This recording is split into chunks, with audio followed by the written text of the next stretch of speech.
It's confirmed, Paulie is much stronger than Reacher, and their fight is now Season 3's must-see moment.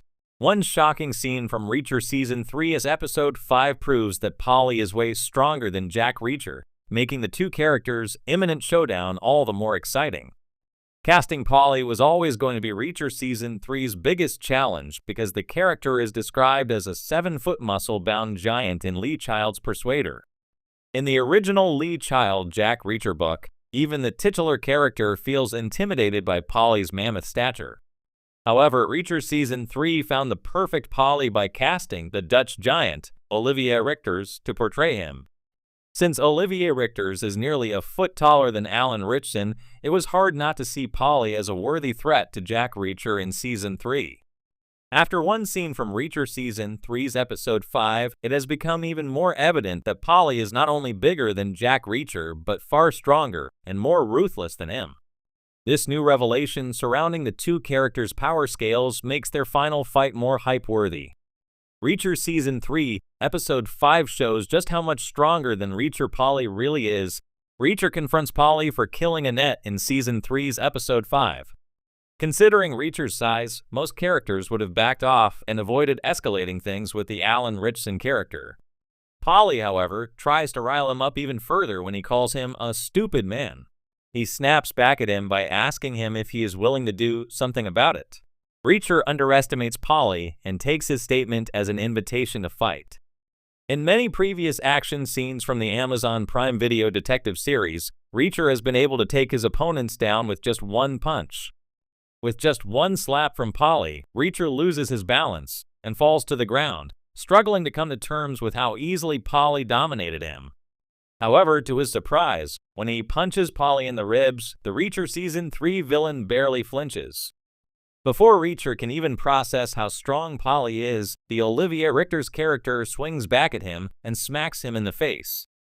With just one slap from Paulie, Reacher loses his balance and falls to the ground, struggling to come to terms with how easily Paulie dominated him. Moments later, when Reacher returns to his room, he spits blood and notices how one side of his face has turned red. Reacher's inability to fight back against Paulie proves Paulie is much stronger than him. Most of Reacher's enemies in previous seasons barely stood a chance against him in a one-on-one showdown. His massive stature and military police background gave him a significant advantage over most villains from Seasons 1 and 2. However, in Season 3, he is finally facing a character who is not only bigger than him, but also much stronger. This change in Reacher's dynamic with his enemy makes his inevitable fight with Paulie even more exciting. Paulie's massive stature and competence prove that when the two characters eventually get down to fighting one another, the odds will be stacked against Reacher. After his confrontation with Paulie in Season 3's Episode 5, Reacher 2 seems to have realized that he cannot rely on his strength to take him down.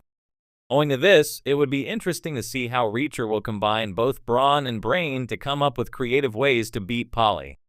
Reacher can beat Paulie, but can't rely on his strength.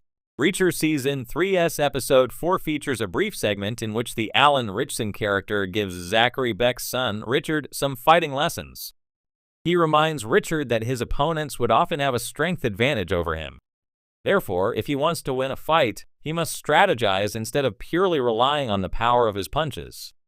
When Amazon Prime's Reacher dropped its long-awaited Season 3 teaser, fans were already buzzing over the promise of another explosive adaptation from Lee Child's beloved Jack Reacher novels.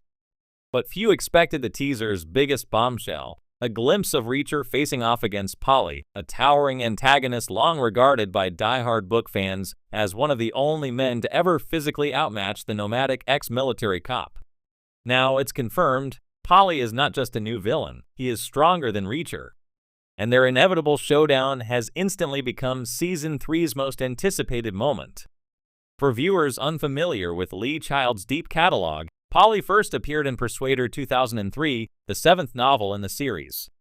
Standing at a hulking 6'9" and described as weighing over 300 pounds of solid muscle, Paulie was a unique opponent in Reacher's otherwise unmatched brawling history. Even Reacher, the man who routinely dispatches groups of trained fighters without breaking a sweat, openly acknowledged Paulie as stronger, heavier, and nearly indestructible. In the novel, their confrontation is short, savage, and inconclusive, leaving fans for decades to debate what a full-on, uninterrupted fight between the two titans might look like. Now, that hypothetical is about to become reality. The showrunners have officially teased that Season 3's adaptation of Persuader will not shy away from this long-awaited clash. And perhaps more intriguingly, early footage and behind-the-scenes commentary confirm they're leaning into Paulie's physical dominance. Series star Alan Ritchson, who's returned for his third outing as Reacher, addressed the fan speculation head-on in a recent interview. "I've played a lot of tough guys, but Paulie is a different beast. We wanted to make sure the audience felt, maybe for the first time, that Reacher's up against someone who could genuinely break him in half. And that's what Paulie represents: raw, overwhelming power." To bring Paulie to life, producers cast former professional strongman Halford Gillis Bjornsson, best known to many as the Mountain from Game of Thrones. At 6'9" and nearly 400 pounds, Bjornsson not only matches Paulie's intimidating size, but brings years of experience portraying near mythical levels of strength. In fact, according to set insiders, fight choreography between Ritchson and Bjornsson had to be carefully planned to ensure safety. One source revealed, "Even Alan, who's no small guy, was getting tossed around like a ragdoll in rehearsals. It's going to shock people just how much bigger and stronger Paulie is." Of course, Reacher has always been more than just brute strength. His intelligence, tactical thinking, and experience often allow him to outmaneuver physically superior foes. Yet the allure of the Reacher-Paulie matchup lies precisely in the sense that those advantages might not be enough this time. Book fans have long appreciated Persuader for putting Reacher in one of his most precarious positions, undercover, isolated, and without his usual fallback resources. Introducing Paulie into that crucible turns the pressure up even higher. In a world where Reacher's size and strength often make short work of enemies, facing a man who can shrug off Reacher's best punches changes the stakes entirely. It's David versus Goliath, if David were still a hulking 6'5" former MP and Goliath were twice as powerful. Director M.J. Bassett, returning from Season 2, has hinted that the Reacher-Paulie confrontation will unfold across multiple encounters, rather than a single brawl. "We wanted to avoid just having one punch up and calling it a day. Their dynamic is a chess match of muscle and strategy. You'll see moments where Paulie absolutely dominates, and others where Reacher's ingenuity levels the field. But make no mistake, Paulie is the most dangerous physical threat we've introduced yet." Early fan reaction has been electric. Social media lit up after the teaser dropped, with clips of Bjornsson's Paulie staring down Reacher instantly going viral. Longtime readers have applauded the show's fidelity to the books, particularly the acknowledgement that, at least in terms of raw strength, Paulie is in a league of his own. With a premiere date set for late fall, Reacher Season 3 has already vaulted Paulie versus Reacher into must-see TV territory. And with both actors teasing a showdown that will redefine the show's already stellar fight choreography, fans are bracing for a brawl that might finally answer the question Lee Child left: